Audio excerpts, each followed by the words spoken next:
ಎಷ್ಟು ರಾಜ್ ಕಪ್ ಆಯಿತು? ಇದೀಗ 8ನೇ ಸೀಸನ್. 7 ಸೀಸನ್ನ ರಾಜ್ ಕಪ್. ಹಾಂ, ಎಲ್ಲೂ ಲಾಸ್ ಆಗಿಲ್ವಾ? ಯಾವಾಗಲೂ ಲಾಭದಲ್ಲೇ ಇದೆಯಾ?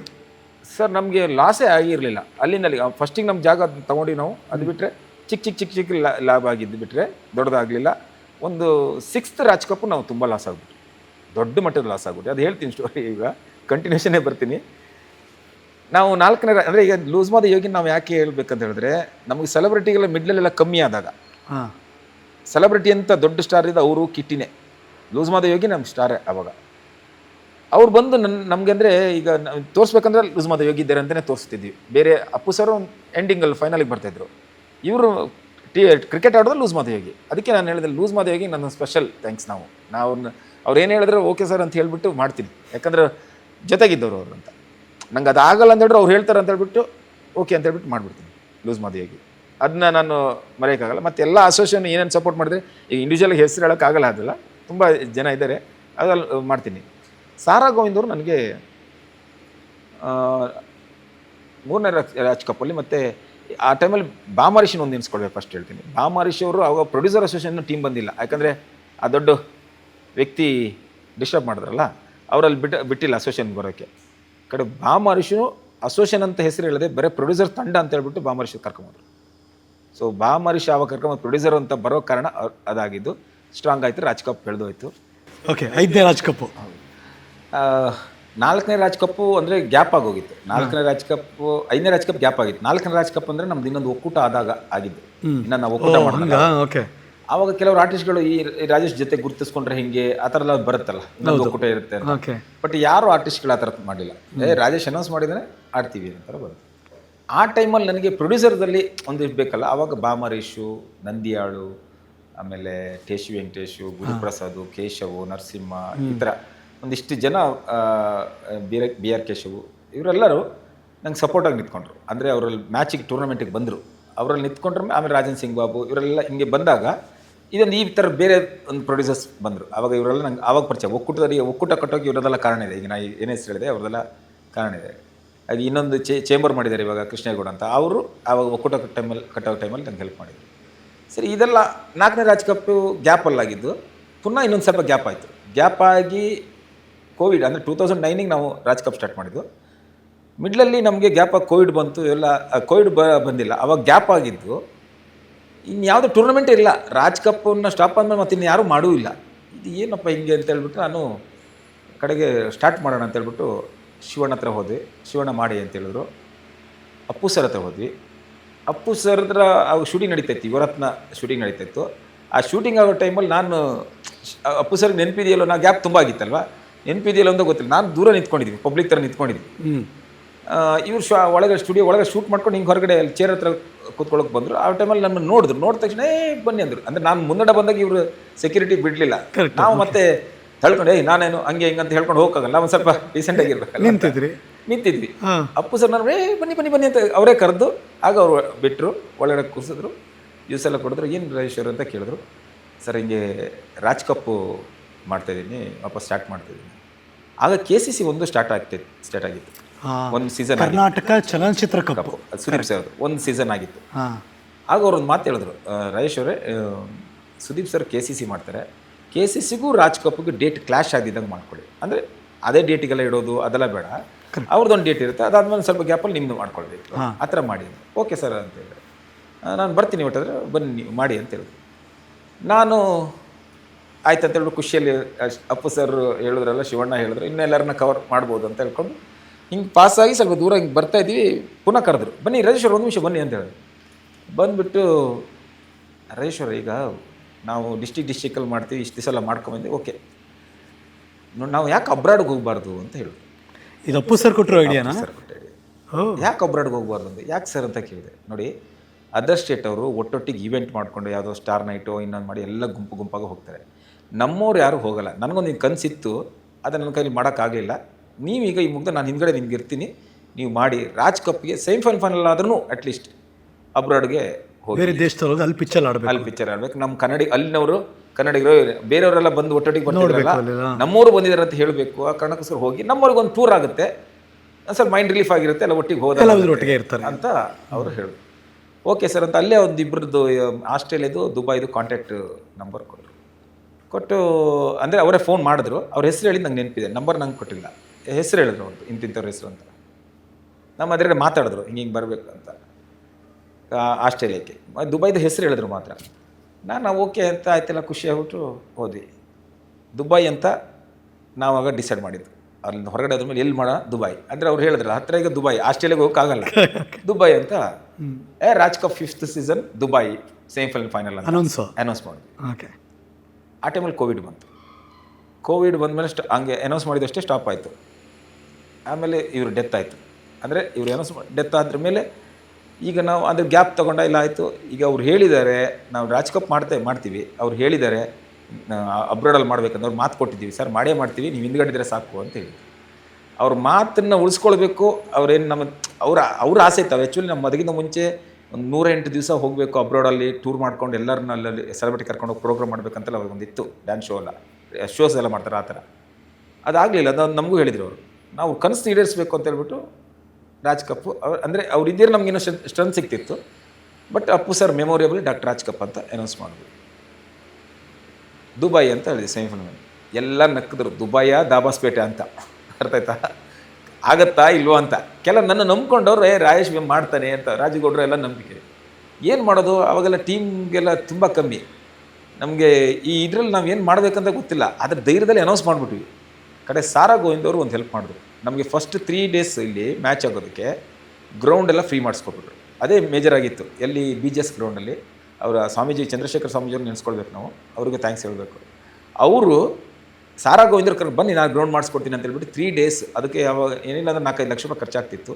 ಅದನ್ನ ಸಾರಾ ಗೋವಿಂದರು ಫ್ರೀಯಾಗಿ ಮಾಡಿಸ್ಕೊಟ್ರು. ಒಂದು ಧೈರ್ಯ ಗ್ರೌಂಡ್ ಅಂತ ಆಯಿತು. ಈಗ ಅನೌನ್ಸ್ ಮಾಡ್ಬೋದು ಅಂತ ಅನೌನ್ಸ್ ಮಾಡಿಬಿಟ್ಟೆಲ್ಲ ಒಂದು ಟೂರ್ನಮೆಂಟ್ ಆಯಿತು. ಇನ್ನೂ ದುಬೈ ನಾವು ಯಾರನ್ನೂ ಕಾಂಟ್ಯಾಕ್ಟ್ ಮಾಡಿಲ್ಲ. ಇಲ್ಲಿ ಸೆಮಿಫೈನಲ್ ಲೀಗೆಲ್ಲ ಮುಗಿದೋಯ್ತು. Semifinal final Dubai. ಆಗ ರಾಜಗೌಡರು ಒಂದು ಹಿಂದ್ಗಡೆ ಇದ್ದಾರೆ, ಒಂದು ಧೈರ್ಯ ನನಗೆ. ಮತ್ತು ನಮ್ಮ ಹತ್ರ ಫೈನಾನ್ಷಿಯಲ್ ಇಲ್ಲ, ಏನು ಮಾಡೋದಂತ ದುಬೈಗೆ ಹೋದ್ವಿ ಸರ್. ನನಗೆ ದುಬೈ ಫಸ್ಟ್ ಟೈಮ್ ನಾನು ಹೋಗ್ತಿರೋದು. ಈ ಸಿನಿಮಾದಲ್ಲಿ ಯಾವುದೋ ಊರಲ್ಲೆಲ್ಲ ಬಂದು ಬ್ಯಾಗ್ ಎತ್ಕೊಂಡು ಬಿಸಿಲು ಬರ್ತಾರಲ್ಲ ಆ ರೇಂಜಲ್ಲಿ ದುಬೈಗೆ ಹೋಗಿದ್ದೀನಿ. ದುಬೈಗೆ ಹೋಗಿ ಶಾರ್ಜಾದಲ್ಲಿ ಇಳಬೇಕು. ನಂಗೆ ಮಂಗಳೂರಲ್ಲಿ ಒಬ್ಬರು ಫ್ರೆಂಡ್ ಇದೆ, ಬಿರೋರ್ ಕುಡ್ಲ ಉದಯ್ ಪೂಜಾರಿ ಅಂತ. ನಾನೊಂದು ಸಿನಿಮಾ ಪ್ರೊಡಕ್ಷನ್ ಮಾಡಿದ್ರಲ್ಲ ಅದ್ರ ಹೀರೋ ಅವರು. ಮತ್ತು ನನ್ನ ಇನ್ನೊಂದು ಫ್ರೆಂಡ್ ಸತೀಶ್ ಅಂತ ಇದ್ದಾರೆ, ಬಲ್ಮಠ ಸತೀಶ್ ಅಂತ. ಅವರು ಬಲ್ಮಠ ಸತೀಶ್ ಏನು ಹೇಳಿದ್ರು, ನನ್ನ ಫ್ರೆಂಡ್ ಒಬ್ಬರು ಇದ್ದಾರೆ ಅಲ್ಲಿ, ನೀವು ಅಲ್ಲಿ ಇಳಿಬೋದು ಅಂತ ಹೇಳಿದ್ರು. ಇಂಥ ಕಡೆ ಶಾರ್ಜ್ ಇದೆ, ಇಂಥ ಕಡೆ ಬನ್ನಿ ಅಂತ ಹೇಳಿದ್ರು. ನಂಗೆ ಶಾರ್ಜಾ ಸ್ಟೇಡಿಯಮ್ಗೆ ಹೋಗಬೇಕು. ನಾನು ಇಂಟರ್ನ್ಯಾಷನಲ್ಲೇ ಮಾಡಬೇಕಂತ, ಇದು ನಾರ್ಮಲ್ ಪಿಚ್ಚಲ್ಲಿ ಮಾಡಬೇಕಂತ ಇಲ್ಲ, ಹೋದ್ರ ಮೇಲೆ ದೊಡ್ಡದಲ್ಲೇ ಮಾಡಬೇಕಂತ. ಕಡೆಗೆ ಹೋಗಿ ಬ್ಯಾಗ ನಾನು ಇಲ್ಲಿಂದ ಹೋಗ್ಬೇಕು, ಚಳಿ ನಂಗಲ್ಲಿ ಎಷ್ಟು ಬಿಸಿಲಿದೆ ಗೊತ್ತಿಲ್ಲ. ಒಂದು ದಪ್ಪ ಟಿ ಶರ್ಟ್ ಹಾಕೊಂಡು ಹೋಗಿದ್ದೀನಿ. ಹೋಗಿ ಅಲ್ಲಿ ಇಳಿದೆ ಏರ್ಪೋರ್ಟಲ್ಲಿ ಇಳಿದ ಮೇಲೆ ಅಲ್ಲಿ ನಾವು ಬೆಂಗಳೂರು ಥರ ಅಂತ ಅಂದ್ಕೊಂಡು ಬಸ್ಸಲ್ಲಿ ಆ ಥರ ಆಗಲ್ಲ. ಬಸ್ ಒಂದು ಕಡೆ ಅಬ್ಬು ಸಾಗರ್ ಅಂತ ಕಾಣುತ್ತೆ. ಅಬ್ಬು ಸಾಗರಲ್ಲಿ ಸ್ಟಾಪ್ ಮಾಡಿದ್ರು. ಅಬ್ಬು ಸಾಗರಿಂದ ಹೋಟ್ಲು ಹುಡ್ಕೊಂಡು ನಡ್ಕೊಂಡು ಹೋದೆ. ಆ ಬಿಸಿಲಲ್ಲಿ ನಡ್ಕೊಂಡು ಆ ಸೈಡಲ್ಲಿ ಹೋಗ್ಬೇಕು, ಅದು ಗೊತ್ತಲ್ಲ ಟ್ರಾಫಿಕ್ ಇದೆಲ್ಲ. ಆ ನಡ್ಕೊಂಡು ಸೈಡಲ್ಲಿ ಹೋಗಿ ಹೋಟ್ಲು ಹುಡ್ಕೊಂಡು ಏನೋ ಸಿಟಿ ಅಂತ ಒಂದು ಹೋಟೆಲ್ ಇದೆ. ಆ ಹೋಟ್ಲಲ್ಲಿ ನೋಡ್ರೆ ಒಂದು ರೂಮಿಗೆ 7,000 ರೂಪಾಯಿ ಅಂತ ಹೇಳಿದ್ರು. ಅಯ್ಯೋ ಇದೇನೋ ಕಷ್ಟ, 7,000 ರೂಪಾಯಿ ಅಂದರೆ ಇನ್ನು ಏನಾಗುತ್ತೆ ಗೊತ್ತಿಲ್ಲ ಅಂತ. ನಂತರ ದುಡ್ಡು ಇರೋದು ಕಮ್ಮಿ, 7,000 ರೂಪಾಯಿ ಆಗುತ್ತೆ ಅಂತೇಳಿ ನಾನು ಅಷ್ಟರೊಳಗೆ ಬೋರ್ಡಲ್ಲಿ ಅಲ್ಲಿ ಹಾಕಿದ್ರು. ನೀವು ನೋಡಿರ್ಬೋದು ದುಬೈ ಬಂದಾಗ ಚಿಕ್ಕದೊಂದು ಅಲ್ಲೆಲ್ಲ ಒಂದು ಅಡ್ವರ್ಟೈಸ್ಮೆಂಟ್, ಚಿಕ್ಕದೊಂದು ಜೆರಾಕ್ಸ್ ಎಲ್ಲ ಹಾಕ್ತಾರೆ, ಶೇರಿಂಗ್ ರೂಮ್ ಇದೆ PG ಟೈಪಲ್ಲಿ ಅಂತ. 205 ದಿರಮ್ಸಿಗೆ 1 ತಿಂಗಳಿರ್ಬೋದು ಅಂತ. ಅದಕ್ಕಲ್ಲಿ ಹೋದೆ. ಅದು ನೋಡ್ರೆ ಕಬ್ಬು, ಆ ಥರ ಇರೋಕೆ ಆಗಲಿಲ್ಲ. ಪುನಃ ಇಲ್ಲೇ ಸಿಟಿ ಸೆಂಟ್ರ್ ಏನೋ ಒಂದು ಇದಿದೆ, ಅಲ್ಲಿ ಬಂದು ಇದ್ದೆ. ನನಗಿನ್ನು ಯಾರು ಗೊತ್ತಿಲ್ಲಲ್ಲ ಅಲ್ಲಿ. ಈಗ ಇವ್ರು ಹೇಳಿದ್ದವರು ನಾನು ಅಷ್ಟೊಂದು ಒಬ್ಬರನ್ನ ಕಾಂಟ್ಯಾಕ್ಟ್ ಮಾಡ್ತಿದ್ದೆ. ಅಲ್ಲಿ ದುಬೈಲಿ ಒಬ್ಬರನ್ನ ಕಾಂಟ್ಯಾಕ್ಟ್ ಮಾಡ್ತಾಯಿದ್ದೆ, ರಾಜೇಶ್ ಅಂತ ಅವ್ರ ಹೆಸರು ರಾಜೇಶ್. ಅವ್ರನ್ನ ಕಾಂಟ್ಯಾಕ್ಟ್ ಮಾಡ್ತಾಯಿದ್ದೆ, ರಾಜೇಶ್ ಕುತ್ತರ್ ಅಂತ. ಅವರು ನಮಗೆ ಫೋನೇ ಮಿಸ್ ಆಗೋಯ್ತು. ನಂಗೆ ಅಲ್ಲಿಂದ ನಂಬರು ಇದೆಲ್ಲ ಒಂಥರ ವಾಟ್ಸಪ್ಪಲ್ಲಿ ಇಲ್ಲ, ನಂಗೆ ಅದು ಆಗಲಿಲ್ಲ. ನೆಕ್ಸ್ಟ್ ಏನು ಮಾಡಿದ್ವಿ, ಈ ಅಲ್ಲಿಂದ ಲೋಕಲ್ ನಂಬರ್ ತಗೊಂಡು ಈ ಬಿರೋರ್ ಕುಡ್ಲ ಉದಯ್ ಪೂಜಾರಿ ಫೋನ್ ಮಾಡಿದ್ರು ಅಲ್ಲಿಂದ ಮಂಗಳೂರಿಗೆ. ಅವರು ಇನ್ನೊಬ್ರಿಗೆ ನನ್ನ ಅಲ್ಲಿಂದ ಲೋಕಲ್ ನಂಬರ್ ಕೊಟ್ಟು ಬಂದರು. ನೋಡಿ ಅವ್ರದ್ದು ದೊಡ್ಡ ಸೈನ್ಯ ಬಂತು ಬಿರೋರ್ ಕುಡ್ಲ ಉದಯ್ ಪೂಜಾರಿದು ಸೈನ್ಯ ಬಂದು ಸೀದಾ ಕರ್ಕೊಂಡು ಶಾರ್ಜಾ ಅಂದರೆ ಎಲ್ಲಿ ಅಜ್ಮಾನ್ಗೆ ಹೋದ್ವಿ. ಅಜ್ಮಾನ್ ಗ್ರೌಂಡ್ ನೋಡ್ಕೊಂಡು, ಸರ್ ಇಲ್ಲೆಲ್ಲ ಬೇಡ ಸರ್, ಶಾರ್ಜಾ ಸ್ಟೇಡಿಯಮಲ್ಲೇ ಮಾಡಬೇಕಂತ. ಆಗ ಅಲ್ಲಿ ಒಬ್ಬರು ಗಿರೀಶ್ ಅಂತ ಇದ್ದಾರೆ, ಗಿರೀಶ್ ಅಂತ ಅನಿಸುತ್ತೆ. ಅವರು ನನ್ನ ಶಾರದಾ ಸ್ಟೇಡಿಯಂ ಕರ್ಕೊಂಡು ಹೋದರು. ಫಸ್ಟಿಗೆ ನನ್ನ ರೆಸ್ಪಾನ್ಸ್ ಹೆಂಗಿತ್ತಂದರೆ, ಅಲ್ಲಿನ ಜನರಲ್ ಮ್ಯಾನೇಜರ್ ನನ್ನ ಒಳಗಡೆ ಗೇಟ್ ಒಳಗಡೆ ಬಿಟ್ಟಿಲ್ಲ. ಅಂದರೆ ಅವ್ರು ಆ ಥರ ಇಂಟರ್ನ್ಯಾಷನಲ್ ಸ್ಟೇಡಿಯಂ ಆ ಥರ ಇದೆ, ಅದು ಬಿಟ್ಟಿಲ್ಲ. ಅವರು ಕಡೆ ಇವರು ಅಲ್ಲಿ ಕ್ರಿಕೆಟ್ ಕೋಚ್ ಅಲ್ಲ, ಅವ್ರ ಹೆಸರಿಗೆ ನೆನಪು ಹೋಗಿದೆ, ಗಿರೀಶ್ ಅಥವಾ ಏನಿದ್ದಾರೆ. ಅವರಲ್ಲಿ ಕ್ರಿಕೆಟರು ಅಕಾಡೆಮಿ ಮಾಡ್ತಾಯಿದ್ದಾರೆ. ಅವ್ರು ನನ್ನ ಕರ್ಕೊಂಡು ಹೋದ್ರು ಒಳಗಡೆ. ಕರ್ಕೊಂಡು ಹೋದಾಗ ರೇಟ್ ಒಂದು ಹೇಳಿದ್ರು, ನಮ್ಮ ಕೈಲಿ ಮಾಡೋಕ್ಕೆ ಆಗಲ್ಲ, ಆ ಥರ ರೇಟ್ ಹೇಳಿದ್ರು. ಅವರು ನಾನು ರೇಟ್ ಹೇಳಿದಾಗ ಹೇರ್ಕೊಂಡು ಓಡೋಗ್ಬೇಕಂತ. ನಾನು ಇಲ್ಲ ಸರ್ ಮಾಡ್ತೀನಿ ಸರ್ ಅಂತೇಳಿ, ನಾನು ಧೈರ್ಯ ಮಾಡಿಬಿಟ್ಟಿದ್ದೀನಿ, ಮಾಡೋಣ ಅಂತೇಳಿ. ಕಡೆಗಾಯ್ತು. ಇವರು ಪುನಃ ನೆಕ್ಸ್ಟ್ 2 ಡೇಸ್ ಬಿಟ್ಟು ಬರೋಣ ಅಂತೇಳಿ ಇವ್ರು ನನ್ನ ಬಿಟ್ಟು ರೂಮ್ ಹತ್ರ ಬಿಟ್ಬಿಟ್ಟು ಹೋದರು. ಅವರು ಹೋದ್ರ ಮೇಲೆ ನನಗೆ ಬಿರೋಡ್ ಕುಡ್ಲ ಉದಯ ಪೂಜಾರಿ ಹುಡುಗರು ಅಜಿತ್, ಹರ್ಷ ಎಲ್ಲ ಬಂದರು. ಬಂದು ಈಗ ಅಲ್ಲಿ ಪ್ರವೀಣ್ ಶೆಟ್ಟಿ ಅಂತ ಇದ್ದಾರೆ, ಫಾರ್ಚೂನ್ ಹೋಟೆಲ್ ಹೌದು ಓನರು. ಇದೇ ಹೆಸರನ್ನ ನನಗೆ ಅಪ್ಪು ಸರ್ ಅವಾಗ ಫೋನಲ್ಲಿ ಅವ್ರ ಹೆಸರು ಹೇಳಿದ್ದು. ಅಂದರೆ ಅಲ್ಲಿದ್ದಾಗ ಪ್ರವೀಣ್ ಶೆಟ್ಟಿ ಹೆಸರು ಅಪ್ಪು ಸರ್ ಹೇಳಿದ್ದು. ನಾನು ಹೇಳಿದೆ ಸರ್ ಇಲ್ಲಿ ಪ್ರವೀಣ್ ಶೆಟ್ಟಿ ಅಂತ ಯಾರು ಇದ್ದಾರಲ್ಲ, ಯಾರು ಹಿಂಗೆ ಅವರು ಹಿಂಗೆ ಈ ಥರ ಅಂತ. ನನಗೆ ಅವ್ರ ನಂಬರ್ ಬೇಕಾದ್ರೆ ನಂಬರ್ ಕೊಡೋಕೆ ಅಲ್ಲರ ವಸಂತ್ ಅಂತ ಇದ್ದಾರೆ, ಅವ್ನ ನಂಬರ್ ಕೊಟ್ಟರು. ಇವ್ರೇ ನಾನು ಕೊಟ್ಟೆ ಅಂತ ಹೇಳಬೇಡಿ ನಂಬರ್ ಅಂತ ಹೇಳಿದ್ರು. ನಾನೇನೋ ಮಾಡಿ ಲೋಕಲ್ ನಂಬರಿಂದ ಅಲ್ಲಿ ಫೋನ್ ಮಾಡಿದೆ ಸರ್. ಫೋನ್ ಮಾಡಿದೆ, ನೀವು ಎಲ್ಲಿದ್ದೀರಿ ಅಂತ ಕೇಳಿದ್ರು. ನಾನು ಇಲ್ಲಿ ಶಾರ್ಜಲ್ಲಿದ್ದೆ, ನೀವು ಬನ್ನಿ, ಈಗ ಟ್ಯಾಕ್ಸಿ ಮಾಡ್ಕೊಂಡು ಬನ್ನಿ, ಟ್ಯಾಕ್ಸಿ ಮಾಡಿಕೊಂಡು ಹೋಟ್ಲಿಗೆ ಬನ್ನಿ, ಯಾರಿಗೇನು ಕೇಳೋಬೇಡ, ಸೀದಾ ಬನ್ನಿ ಅಂತ ಹೋಟ್ಲಲ್ಲಿ ಹೇಳಿದ್ರು ರಿಸೆಪ್ಷನಲ್ಲಿ. ಅವ್ರದ್ದು ತುಂಬ 5-6 ಬ್ರಾಂಚ್ ಇದೆ ಅಲ್ಲಿ. ಅವ್ರು ಒಂದು ಬ್ರಾಂಚ್ ಫಾರ್ಚೂನ್ ATM ಹೋದೆ. ಹೋದ ತಕ್ಷಣ ಅವ್ರಿಗೆ ಇಷ್ಟ ಆಯಿತು, ನಾನು ಹಿಂಗೆ ಸಪೋರ್ಟ್ ಮಾಡ್ತೀನಿ, ರೂಮ್ ಹಿಂಗೆ ಕೊಡ್ತೀನಿ, ರೂಮ್ ಇಷ್ಟು ಫ್ರೀ ಮಾಡ್ತೀನಿ, ಇದೆಲ್ಲ ಮಾಡ್ತೀನಿ ಅಂತ ಹೇಳಿದ್ರು. ಕನ್ನಡ ಸಂಘದವ್ರನ್ನೆಲ್ಲ ಒಗ್ಗೂಡಿಸಿದ್ರು, ಈಸಿಯಾಗಿ ಮಾಡೋಕ್ಕೆ ಅವಕಾಶ ಕೊಟ್ಟರು. ಆದರೂ ನಾನು ಅಷ್ಟಕ್ಕೆ ಸುಮ್ಮನಿಲ್ಲ, ಕನ್ನಡಿಗರು ನನಗೆ ಬೇಕಲ್ವ. ನಾನು 30 ದಿವಸ ಇದ್ದೆ ಅಲ್ಲಿ. ಎಲ್ಲಿ? ದುಬೈಲಿ 30 ದಿವಸ ರೂಮ್ದೆಲ್ಲ ಅವರೇ ಇದು ನೋಡ್ಕೊಂಡಿದ್ರು. ಊಟಕ್ಕೆ ಬೆಳಿಗ್ಗೆ ಟಿಫನ್ ಅವರು ಕೊಡ್ತಾಯಿದ್ರು. ನಾನು ಟಿಫನ್ ಸಖತ್ ಲಡಕ್ಕಾಗಿ ಹೊಡ್ಬಿಟ್ಟು ಮಧ್ಯಾಹ್ನ ಊಟ ಮಾಡಿದೆ. ಸಾಯಂಕಾಲ ಸೇಮ್ ನನ್ನ ಸ್ಟಾರ್ಟಿಂಗ್ ಹಿಂಗೆ ಜರ್ನಿ ಸ್ಕಿಫಿಂಗು, ಆ ಜರ್ನಿ ಥರ ಬಂದ್ಬಿಟ್ಟೆ. ನನಗೆ ನಮ್ಮ ಮಂಗಳೂರು ಎಲ್ಲಿ ಸಿಗ್ತಾರೆ ಅಂದರೆ ಲೈವ್ ಬಂಡಲ್ಲಿ ಸಿಗ್ತಾರೆ, ಪಬ್ಬಲ್ಲಿ ಸಿಗ್ತಾರೆ ಅನ್ನೋದು ಗೊತ್ತಾಗೋಯ್ತು. ಕನ್ನಡಿಗರಂತ ಜಾಸ್ತಿ ಅಲ್ಲೆಲ್ಲ ಹೋಗಿ ಅವ್ರ ನಂಬರ್ ತಗೊಂಡು ಅದನ್ನೆಲ್ಲ ಇದು ಮಾಡಿಸಿ ನಮ್ಮಲ್ಲೊಬ್ಬರು ಅಲ್ಲಿ ಅಜಿತ್ ಅವ್ರನ್ನೆಲ್ಲ ತೊಗೊಂಡು ಅವ್ರ ಮುಖಾಂತರ ಒಂದು ವಾಟ್ಸಪ್ ಗ್ರೂಪ್ ಮಾಡಿಸಿದೆ. ಅವ್ರದ್ದೆಲ್ಲ ಹೆಸರು ಫೀಡ್ ಮಾಡಿದೆ. ಎಲ್ಲ ಒಂದು 200 ಚಿಲ್ಲರೆ ಜನ ಇತ್ತು. ಈ ಕನ್ನಡಿಗರ ಸಂಘದವ್ರದ್ದೆಲ್ಲ ಸಿಕ್ತು. ಕನ್ನಡಿಗರ ಸಂಘದೆಲ್ಲ ಸಿಕ್ಕಿ ಒಂದು ದೊಡ್ಡ ಇವ್ರಿಗೆ ಮೀಟಿಂಗ್ ಕರೆದ್ರು, ಯಾರು ಪ್ರವೀಣ್ ಶೆಟ್ಟಿ ಅವರ ಮೀಟಿಂಗ್ ಕರೆದ್ಮೇಲೆ ಎಲ್ಲರೂ ಹೇಳಿದ್ರು. ಅಲ್ಲಿಂದ ನಾನು ಇವರಿಗೆಲ್ಲ ಫೋನ್ ಮಾಡಿದೆ, ಯಾರಿಗೆ ರಾಜು ಗೌಡ್ರಿಗೆ ಇವರಿಗೆಲ್ಲ ಫೋನ್ ಮಾಡಿಬಿಟ್ಟು ಹಿಂಗೆ ಅಂದೆ. ಆವಾಗ ಆಗಸ್ಟ್ ಹತ್ರ ನಾವು ಜೂನ್ ಮುಗಿಸಿದ್ವಿ, ಜುಲೈ ಮುಗಿಸಿದ್ವಿ. ಇಲ್ಲಿ ಆ ಟೈಮಲ್ಲಿ ಉರಿ ಬಿಸಿಲು ಆಗಲ್ಲ, ಹಿಂಗೆ ಹೇಳಿದ್ವಿ. ಆಯ್ತು ಸೆಪ್ಟೆಂಬರ್ಲಿ ಮಾಡೋಣ ಅಂತ ಹೇಳಿದ್ರು. ಡಾಲಿ ಅವರಿಗೆ ನಾನು ಒಳಗಡೆಯಿಂದಲೇ ಮಾತಾಡಿದೆ, ಫೋನ್ ಮಾಡಿ ಸರ್ ಹಿಂಗಿದೆ ಅಂತ ಹೇಳಿದ್ರೆ, ಆಯ್ತು ನೀವು ಹೇಳಿದೆ ಅದೇ ಡೇಟಿಗೆ ಮಾಡ್ತೀನಿ, ನಾನು ತೊಂದರೆ ಇಲ್ಲ, ಶೂಟಿಂಗ್ ಇದು ಮಾಡ್ಕೊಂಡು. ಡಾಲಿ ಅವ್ರನ್ನೂ ಹೇಳಿದ್ನಲ್ಲ, ಡಾಲಿ ಈ 5th ಸೀಸನಿಂದ ಡಾಲಿಯವರು, ನೀನಾ ಸತೀಶು, ವಸಿಷ್ಠ ಅವರು ಇವರೆಲ್ಲ ಈ ಸೀಸನ್ ಬಂದಿದ್ರು. ಅವಾಗ ಗಟ್ಟಿಯಾಗಿ ನಿಂತಿದ್ದವರೆಲ್ಲ, ವಸಿಷ್ಠ ಅವರಾಗಲಿ, ಡಾಲಿ ಅವರಾಗಲಿ, ನೀನಾ ಸತೀಶ್ ಅವರಾಗಲಿ, ಇವರೆಲ್ಲ ಆ ಬ್ಯಾಚ್ 5ನೇ ಸೀಸನ್ ಬಂದ ಬ್ಯಾಚ್ ಇರಲ್ಲ. ಡಾಲಿ ಅವರು ಇಲ್ಲ ನಾನು ಬರ್ತೀನಿ ಬಿಡಿ, ನೀವು ಯಾವ ಡೇಟ್ ಬೇಕಾದ್ರೆ ಅಂತ. ರಾಜು ಗೌಡ್ರು ಇದು ಮಾಡಿ ಅಲ್ಲಿ ಕನ್ನಡ ಸಂಘದವ್ರು ಒಪ್ಕೊಂಡ್ರು, ನಾವು ಮಾಡ್ತೀವಿ ಅಂತ ಹೇಳಿದ್ರು. ಬಂದ್ವಿ, ಅಲ್ಲಿ ಸೂಪರ್ ಡೂಪರ್ ಹಿಟ್ ಆಯಿತು. ಅಲ್ಲಿ ಯಾರು ಎಕ್ಸ್ಪೆಕ್ಟೇ ಮಾಡಲಿಲ್ಲ ದುಬೈಲಿ ಮಾಡ್ತಾನೆ ಅಂತ, ದಾಬಾಸ್ಪೇಟೆಯಲ್ಲಿ ಮಾಡ್ತೀನಿ ಅಂತ ಹೇಳಿ ಅಲ್ಲಿ ಮಾಡಿಕೊಂಡು ಬಂದೆ. ಬಂದಾಗ ಸುದೀಪ್ ಸರ್ಗೆ ಮೀಟ್ ಆದೆ ನಾನು. ಸುದೀಪ್ ಸರ್ಗೆ ಹೇಳಿದೆ, ಸರ್ ಒಂದು ಕ್ಲೋಸಿಂಗ್ ಸರ್ ಮಾಡಿ ಹೋದ ಮೀಟ್ ಆದ ತಕ್ಷಣ ಬೆನ್ ತಟ್ಟದ್ರು, ಶಬಾಷ್ ಚೆನ್ನಾಗಿ ಮಾಡಿದೆ ಅಂದರೆ. ಅವರು ಆವಾಗ ಅಲ್ಲಿ ನಂದಕಿಶೋರ್ ಹತ್ರ ಅವ್ರ ಹತ್ರ ಇನ್ಫಾರ್ಮೇಷನ್, ಅವ್ರು ನಂದಕಿಶೋರ್ ಹೇಳ್ತಾರೆ ಚೆನ್ನಾಗಿ ಮಾಡ್ತಾಯಿದ್ದೇನೆ ಅಂತೆಲ್ಲ ಹೇಳ್ತಾಯಿದ್ರು. ಅವು ನನ್ನ ಮೇಲೆ ಅಂದರೆ ಸುಮ್ಮನೆ ಅದು, ಯಾಕಂದರೆ ಕಲಾವಿದರು ನಾವು ಅವ್ರ ಕಡೆಯವರೇ, ಅಂದರೆ ನನ್ನ ಇಂಡಸ್ಟ್ರಿ ಅನ್ನೋದು ಅವ್ರ ಭಾವನೆ ಇರುತ್ತೆ. ಅವ್ರಿಗೇನು ತೊಂದರೆ ಆಗಬಾರ್ದು ಅನ್ನೋದು ಕಲ್ಪನೆ ಅವ್ರಿಗಿರುತ್ತೆ, ಅದು ಎಂಕ್ವೈರಿ ಮಾಡೇ ಮಾಡ್ತಾರೆ ಅವರು. ಅವ್ರು ಹೇಳಿದ್ರು ತುಂಬ ಕಷ್ಟ ಆಗುತ್ತೆ ಅಂತ ಒಂದು ಮಾತು ಹೇಳಿದ್ರು. ನಾನು ಮಾಡ್ತೀನಿ ಸರ್ ಅಂತ ಹೇಳಿದೆ. ಅವರು ಬಂದ್ರ ಮೇಲೆ ಬೆನ್ನು ತಟ್ಬಿಟ್ಟು, ಇಲ್ಲ ಸೂಪರಾಗಿ ಮಾಡಿದ್ಯಾ, ಒಳ್ಳೆ ಹೆಸರು ತೊಗೊಂಡಿದ್ಯಾ, ಒಳ್ಳೇದಾಗಲಿ, ಆಲ್ ದ ಬೆಸ್ಟ್ ಅಂತೇಳಿ ಅದೊಂಥರ ಪವರ್ ಸಿಕ್ಕದಂಗೆ ಆಯಿತು. ಇಲ್ಲಿ ಅಶ್ವಿನಿ ಮೇಡಮ್ ನಾವು ಹೇಳಬೇಕಿತ್ತು, ಅಂದರೆ ಆ ಟೈಮಲ್ಲಿ ಇದಾಗಿತ್ತಲ್ಲ ಅಂತ. ಲಾಸ್ಟ್ ಡೇ ನಾಳೆ ಮ್ಯಾಚ್ ಅಂದರೆ ಇವತ್ತು ನೈಟು ಜೇಮ್ಸ್ ಚೇತನ್ ಡೈರೆಕ್ಟ್ರು ಅವರು ಅಶ್ವಿನಿ ಮೇಡಮ್ ಅದೇ ಸತೀಶ್ ಅವ್ರಿಗೆ ಹೇಳಿ ಅಂತ ಹೇಳಿದ್ರು, ಅಲ್ಲಿ ಬರ್ತಾರಂತ. ಆಗ ಲಾಸ್ಟ್ ಡೇ ನಾಳೆ ಅಂದರೆ, ಆದರೂ ಅವ್ರು ನಾನು ಹೊಡ್ತೀನಿ ಅಂತ ಹೇಳಿದ್ರು. ಮೇಡಮ್ ನಾನು ಹೊಡ್ತೀನಿ ಬರ್ತೀನಿ ಅಂತ ಹೇಳಿದ್ರು. ಮೇಡಮ್ ಇನ್ನು ಇದಾಯ್ತಲ್ಲ ಅಂದರೆ ಅವ್ರ ಫ್ಲೈಟನ್ನು ಅವ್ರಿಗೆ ಆಗಲಿಲ್ಲ, ಆಮೇಲೆ ಡ್ರಾಪ್ ಆಯ್ತು. ಆವಾಗ 5ನೇ ರಾಜ್ಕಪ್ ಸ್ಟಾರ್ಟ್ ಎಂಟ್ರಿ ಸತೀಶ್, ನಾವು PRK ಸತೀಶ್ ಅಂತಲೇ ಹೇಳ್ತೀವಿ. ಅವ್ರು ನಮ್ಗೊಂಚೂರು ಅಲ್ಲೇ ಎಲ್ಲ ಬರ್ತೀವಿ, ನಾವೇ ಬರ್ತೀವಿ ಅಂತೆಲ್ಲ ಹೇಳಿದ್ರು. ಮ್ಯಾಚ್ ಟೂರ್ನಮೆಂಟ್ ಆಯಿತು. ಬಂದು ಅಶ್ವಿನಿ ಮೇಡಮ್ ನೆಕ್ಸ್ಟ್ ಬಂದ್ವಿ, ಹೇಳಿದ್ವಿ. ಆಮೇಲೆ ಶಿವಣ್ಣ, ನಮ್ಮ ಉಪೇಂದ್ರ ಅವರು ಅಲ್ಲಿ ಬಂದಿದ್ವಿ ಗೆಸ್ಟಾಗಿ. ನಾವು ಉಪೇಂದ್ರವಾಗಿ ನಮ್ಮ ರಾಜ್ ಕಪ್ ಯಾವುದು ಮಿಸ್ ಮಾಡಿಲ್ಲ, ಓಕೆ ಅವರು ಬಂದಿದ್ರು. ನೆಕ್ಸ್ಟ್ ಅದು ಅಶ್ವಿನಿ ಮೇಡಮ್ಗೆಲ್ಲ ರಿಪೋರ್ಟ್ ಕೊಟ್ಟರು. ಅಶ್ವಿನಿ ಮೇಡಮ್ ತುಂಬ ಖುಷಿ ಪಟ್ಟರು. ನಾನು ಬರ್ತೀನಿ ಅಂದರು. ನೆಕ್ಸ್ಟ್ 5ನೇ ರಾಜ್ ಕಪ್ ಆದಮೇಲೆ 6ನೇ ರಾಜ್ ಕಪ್ಪಿಂದ ಹಂಗೆ ನಿಂತ್ಕೊಂಡ್ಬಿಟ್ರು, ಬ್ಯಾಕ್ ಬಂದು. ಇದಕ್ಕೆ ಕಾರಣ PRK ಸತೀಶ್ ಅವರೆಲ್ಲ ಅಲ್ಲಿ ಹೇಳ್ತಾಯಿದ್ರು, ಅಶ್ವಿನಿ ಮೇಡಮ್ ಹಂಗೆ ಗಟ್ಟಿಯಾಗಿ ನಿಂತ್ಕೊಂಡ್ರು. ಇವತ್ತೀಗ ನಮಗೆ ಅವ್ರಿಗೆ ಹೇಳ್ತೀವಿ. ಮತ್ತು ಈಗ ಶಿವಣ್ಣ ಈ ಸರ್ತಿ ಮಾತ್ರ ಎಲ್ಲ ಶಿವಣ್ಣ ಎಲ್ಲರನ್ನ ಒಟ್ಟಿಗೆ ಕರ್ಕೊಂಡು ಹೋಗಿ ಒಂದು ಟೂರ್ನಮೆಂಟ್ ಮಾಡಬೇಕಂತ ಇರೋದು, ಅದು ಮಾಡ್ತೀವಿ ಸರ್. ಆದರೆ ಇದಿಷ್ಟಕ್ಕೂ ಹಿಂದ್ಗಡೆ ಈಗ ಅಶ್ವಿನಿ ಮೇಡಮ್ ನಿಂತ್ಕೊಂಡಿದ್ದಾರೆ.